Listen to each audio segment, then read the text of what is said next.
So our next speaker, or our second speaker, is John Allison, who joined the faculty at the University of Michigan just a couple of years ago in 2010. Prior to that, he was a senior technical leader in research and advanced engineering at the Ford Motor Company. A former president of TMS, John is a member of the National Academy of Engineering and a co-author of the 2008 National Research Council report on integrated computational materials engineering. So John, thanks for coming. Please come up.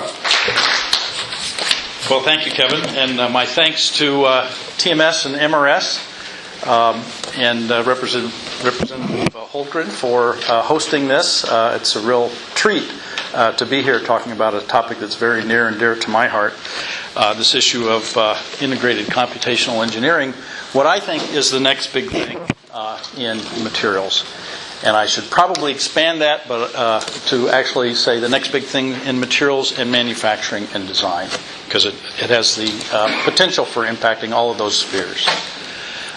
So my outline today is to define what this thing is called Integrated Computational Materials Engineering, ICME, or some people call it ICME. I don't care what you call it, just call it. So I'll talk about what it is, what is ICME, and why it's important. Then I'll talk about, a good chunk of my talk will be about a case study we did at Ford called Virtual Aluminum Castings that Jim referred to and has been referred to by many. And then close with some thoughts about why I think ICME is the next big thing in materials. So many thoughts that I will talk about stemmed from a study that we did under the auspices of the National Academies, the National Materials Advisory Board Committee on Integrated Computational Materials Engineering, and I had the honor of vice chairing that with Professor Teresa Bollick at University of California, Santa Barbara. And this was a study over about 18 months, extensively peer-reviewed. And the title is Integrated Computational Materials Engineering, a Transformational Discipline for Improved Competitiveness and National Security. And so I'll talk a bit about that transformational aspect in a few places.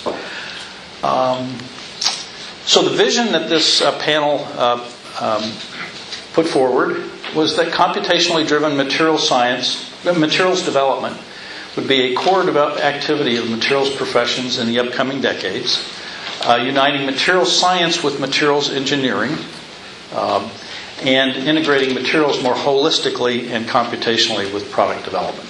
So obviously we're not there now, because that's the vision. And much of this vision also, if you look at the recently announced Materials Genome Initiative, has a similar sort of vision, so that's very encouraging. So what is ICME, Integrated Computational Materials Engineering?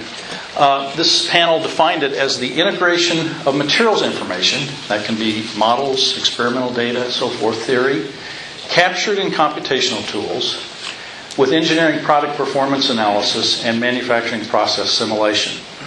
And so we have here, historically, we've had in the mechanical and electrical engineering, electronics, product performance analysis based on a technology called finite element analysis. So that's very well established for decades and decades and decades. It's a tool that the mechanical engineering community uses routinely. It's a way they capture their new science. Then, go back, build it too quick here. Then we have, in the last probably 20 years, advances in materials and manufacturing process simulation, using much the same technology, finite element analysis as well as computational fluid dynamics. So we have these two things going on in the manufacturing domain and in the design domain, but they're not linked. And I'll talk a bit about this in the Ford example. And by the way, this is a cylinder head for an automotive engine. But typically we've put materials properties into this product performance analysis that are sort of nominal properties. But the material science community knows that, and engineering community knows that the properties that really are important are impacted dramatically by this manufacturing process. And so here's the flow chart through ICME. It's to take manufacturing process simulation, predict a very key variable called microstructural distribution. And I noticed looking around here, many of you know very intimately what that means, but I'll show you some examples of it later to define that. Microstructure intimately impacts the properties, directly impact the properties, and then we feed that into product performance analysis. So we can put in now, with ICME, the influence of manufacturing history on product performance analysis and product performance. An important thing to keep in mind, Jim did a good, and Kevin did a good job of saying materials innovations have been at the core of technology and advances in mankind. But there's always been, in addition to materials, a manufacturing process and a use. And so coupling those three is very, very important. When we have this kind of a computational capability, we have the capability to run through this and get process and product optimization. That's much more efficient engineering, and I'll give you an example of that from Ford. But we also have the capability to reverse engineer for a given application the optimum material and the optimum manufacturing process. So that's the promise of ICME. Now, here's the backdrop that materials are developed in. This is an example of shape optimization from Boeing for a hypersonic aircraft. So these shapes can be optimized in a matter of hours or days. But materials isn't part of that knob any longer. It used to be when you developed a stone tool, you were sitting there developing it, the manufacturing process, the material, and the tool all simultaneously. Now the designs are way much further advanced than the materials, and it takes us 10 to 20 years to develop a new material. So that's the backdrop that we're facing. So this is why this is important, because for years our innovation in materials have been linked intimately with manufacturing and design. And now, because the computational capability in manufacturing and design has basically left materials in the dust, we're decoupled. And so that's impacting our ability to innovate new materials. Moreover, the global economy really requires much more efficient engineering, manufacturing, and R&D.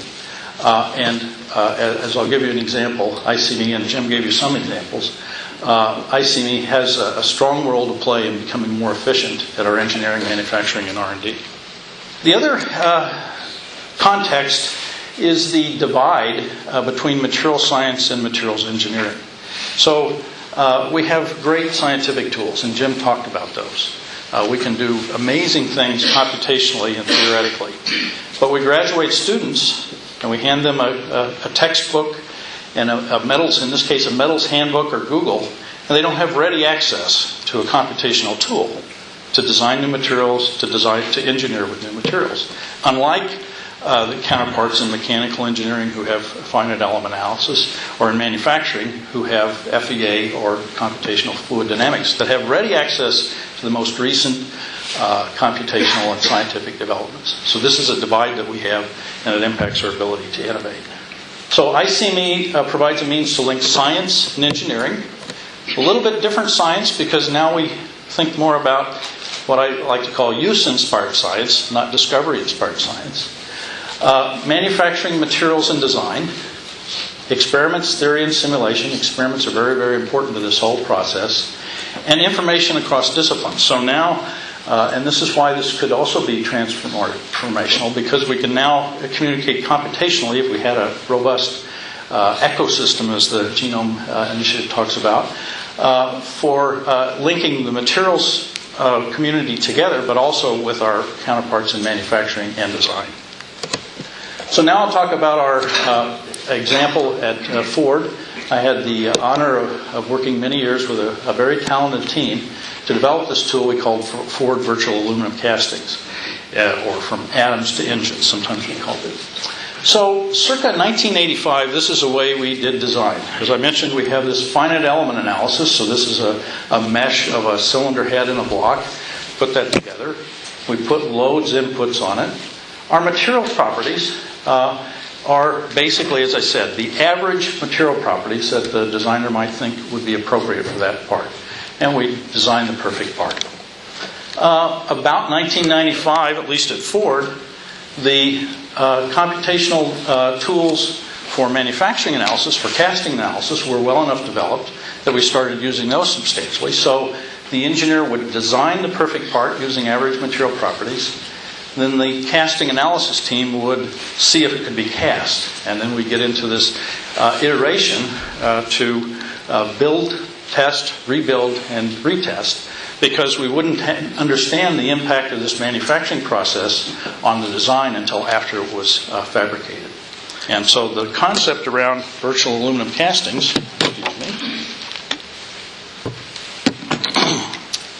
was to minimize this build, test, rebuild, retest, flip this paradigm on its sort of reverse the manufacturing and the product performance analysis. So now the idea is to do the casting analysis on a roughly approximate part, make sure you can cast it, then do the design.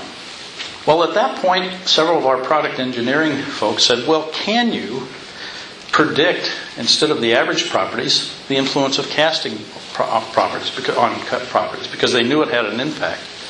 My response at the time was, no, it's impossible. We can't do that.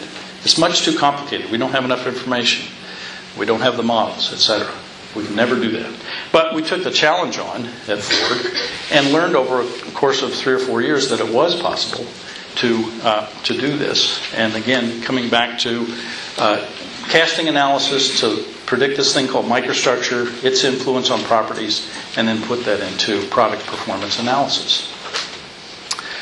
An important part of the complexity, and now I'll define microstructure for those of you who don't know it. If one looks at a material at higher and higher magnification, so if this is an engine block about 1 meter, if we take the next level down, optical microscope, we have grains.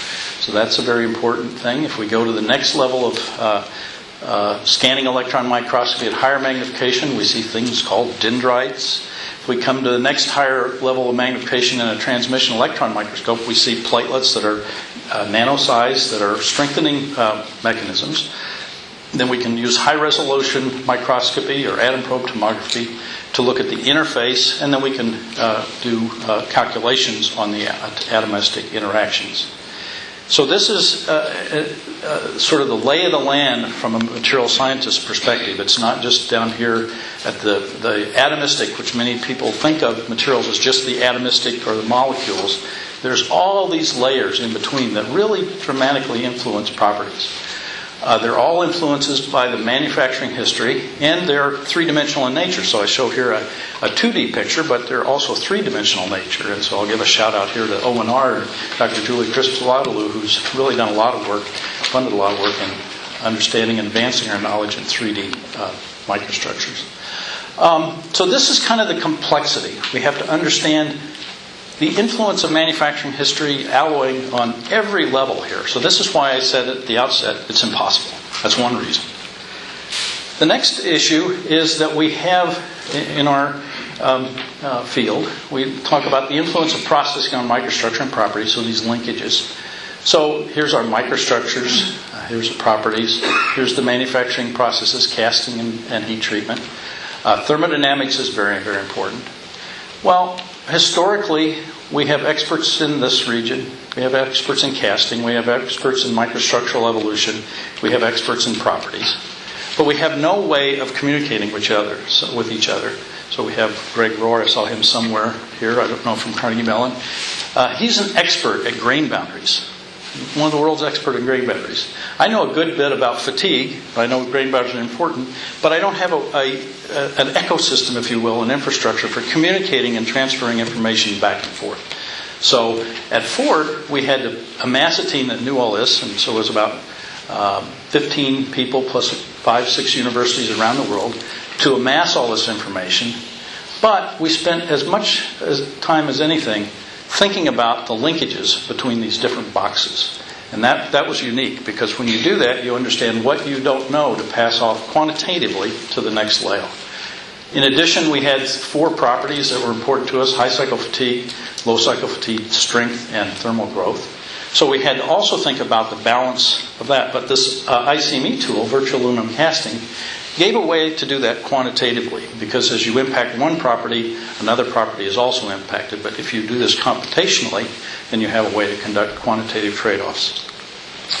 So this is just a flow chart looking at our local yield strength, the geometry of a V8 engine block. So this is the casting analysis, the casting thermal history. Great tools for doing that. The new part was, in addition to being very good at this, was predicting microstructure. local microstructure and the effect of manufacturing history on that, and the local strength, the strength distribution through that part. So here's an example of how we might use that. This is a cross-section on a V8 block, cast aluminum engine block. So the cylinder bores here, the pistons go up and down, crankshaft here, cylinder head pops up there.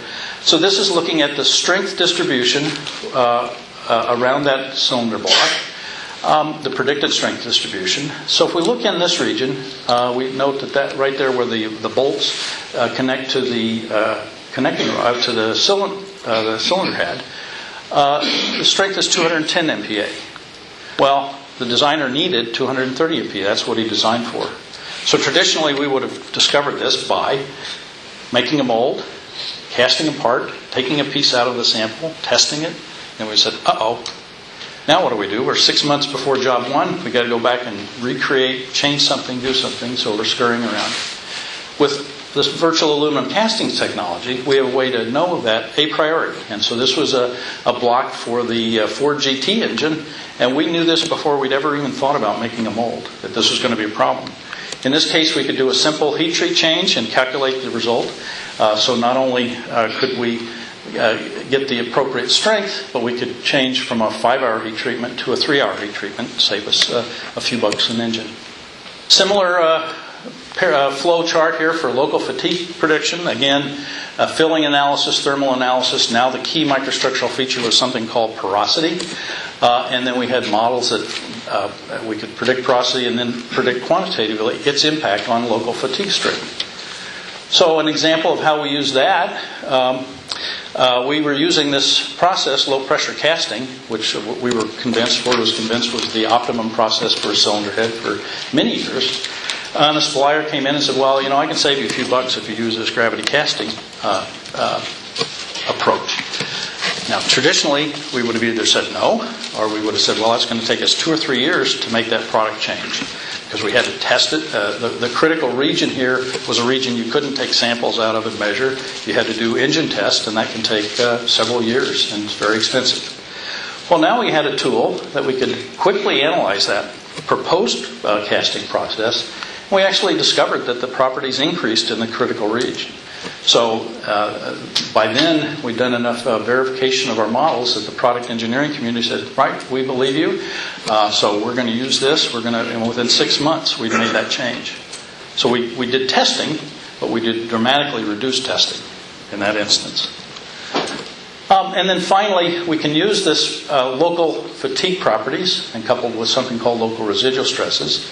And this is a cross-section of the cooling area in a cylinder head. And predict, with the loads on this part, predict the component durability, but now not using those average properties, but using the local fatigue properties. And using this approach, Ford now, since about 2004, has used it in all its products. So if you drove here today in a Ford product that's been since 2004, virtual aluminum casting has designed that powertrain. So our business case, we improved product and process optimization development by at least 15 to 25%. We improved quality. Importantly, we eliminated these failures during product development. And that's part of our increase in product and process development time. Improved performance, high performance components, and then reduced costs by over $120 million. And the $120 million gets a lot of press, and they did in the VAC thing and in Jim's talk and so forth.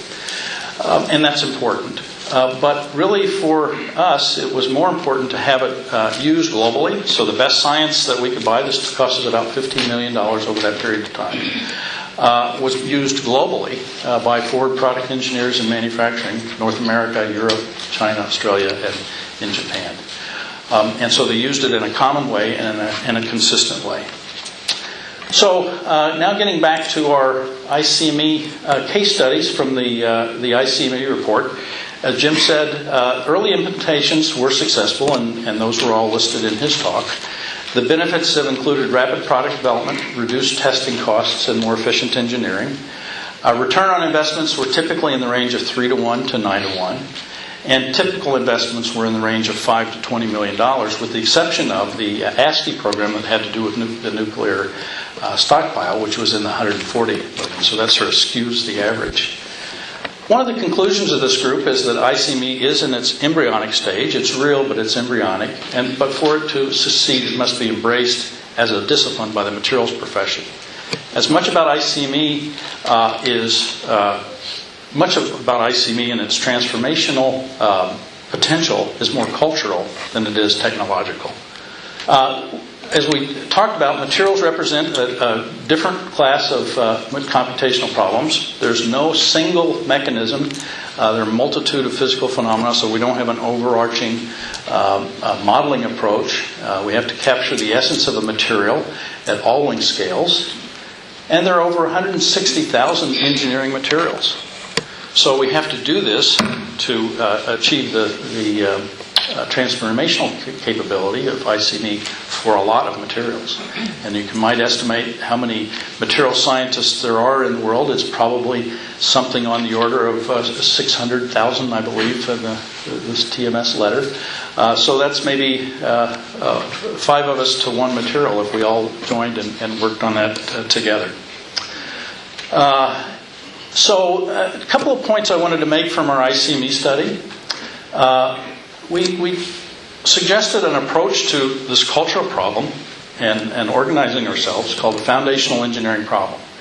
And this is much like the Ford VAC. We would use a manufacturing process, a material system, and an application or set of applications that define the critical set of materials properties and geometries. Some examples might be lightweight blast-resistant structures, turbine discs for aero propulsion, low-cost solar cells. The ICME panel suggested a nominal price for this might be $10 to $40 million per foundational engineering problem. And a very important part of this is a tight timeline. This was important for us at Ford. It's been important as you look through industry to really see what you can do in a short period of time to get that payoff. This is important for prioritizing modeling, experiments, and data issues that need to be tackled, providing a framework for the assembly of interdisciplinary teams, providing near-term payoff, and thus increased buy-in and investment at the meeting that Jim talked about, the BES meeting. Tom Khalil challenged us to find things that were asymmetric in funding. And my proposal for what's asymmetric in funding are these foundational engineering problems, because they pull the science and engineering together, near-term payoff, and then that increases the ability of government and industry to want to invest more in it. They also serve as foundational for this emerging discipline. That's what we really meant by foundational. We're trying to figure out how we do this culturally and technologically, and so these foundational engineering problems are foundational in the sense of founding this discipline.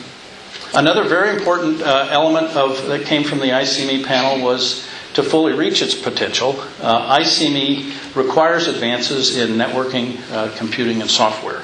What we're calling the cyber infrastructure here, or the more recently maybe people are talking about information infrastructure. And so we pointed out in this panel that there was need for curated repositories for data and materials models, ability to link these application codes with diverse modeling tools, geographically dispersed collaborative research, and dispersed computer resources, what we now might call cloud computing. The important thing is, if we've got 160,000 materials to work on, we're going to need an infrastructure like this to amass all the requisite information. And so from the point of the ICME study, that was in 2008, and then the panel of the report on simulation-based engineering and science that Jim referred to in 2009. I know there's been a lot of activity here in Washington among the agencies, and now we have the Materials Genome Initiative that was announced by President Obama about a month ago. So it's very exciting to be a materials scientist and engineer and have the President of the United States talk about materials in this context. And this is a very important development in my view. So now, and that's certainly an important element of why I think ICME is the next big thing in materials. Again, we point out that this panel said it's an embryonic stage, and for it to succeed, it must be embraced by the materials profession. I believe, and many people believe, the concept is fundamental and has potential to have a pervasive impact. There's growing recognition that ICME is feasible and it's important. In North America, we call it ICME. In Europe, for about the same period of time, since the late 90s, they've been working on through-process modeling, very heavily weighted towards the aluminum and steel industry. In China, it's integrated computational materials engineering, or so I'm told. They actually took the National Academy's report, and that was one of 10 publications last year to be translated by the Chinese Academy of Science. Computational capability, as Jim talked about, no longer a limitation. We have the computational capability. So we have the government initiatives also. We have growing industrial activity, many internal developments, especially in large aerospace and materials firms. There are consortia, the aerospace consortia, the U.S. Air Force Materials Affordability Initiative. In the auto industry, we have the U.S. Car Department of Energy initiative on ICME around magnesium. There's growing academic activity. University Materials Council, the chairs of all the departments of materials in North America, has chosen this as an important initiative for those. And if you want more information, again, talk to Greg Rohr, where I can't see where Greg was, but it's back there somewhere. And there are various centers proposed around the U.S. Before I get to that, and an NSF-sponsored University of Michigan summer school on a crash course on putting computational methods into curricula, and just finished a couple of weeks ago, had very good reviews, and the University Materials Council is going to join forces in that and trying to broaden that activity. And there are proposed centers around ICME. Certainly we're looking at that at Michigan, talking about it a lot. I just was in China 2 weeks ago and learned that Tsinghua and Shanghai Jiaotong, two of the major universities in China, have what they call a platform program around through-process modeling ICME.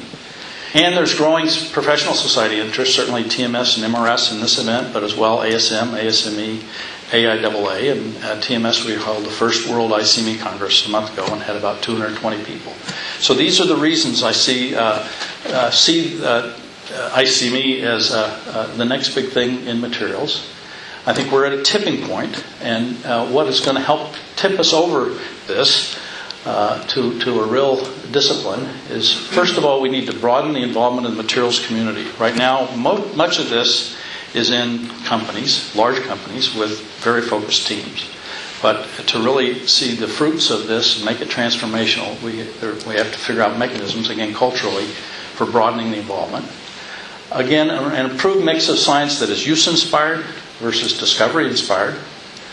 Controversial in many domains, but nonetheless, and I'm only saying improved mix, not a radical departure from where we're at now.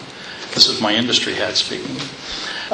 Sustained efforts in integrated computational and experimental material science, coupled with these foundational engineering problems as focal points, coupled with an information infrastructure, coupled with commercial integrated software, coupled with education and curricula development. So to summarize, ICME, Integrated Computational Materials Engineering, is a new approach for integrating materials, manufacturing, and design, science and engineering, experiment theory and simulation. Early stage developments have clearly demonstrated the value of this approach. It is an emerging discipline that promises to transform the materials science and engineering field and lead to increased industrial efficiency and competitiveness. And to fully and efficiently realize the promise of ICME, there's a need for a global information infrastructure and coordinated and sustained efforts. And that's a grand challenge worthy of our nation and the manufacturing firms that have made it strong and the women and men who work in those industries. I'll close with a thought, kind of what Jim was talking about. I heard somebody say the other day, it's not the big that eat the small, it's the fast that eat the slow. And so I think that's the challenge before us: is how can we be the fast? So, thank you.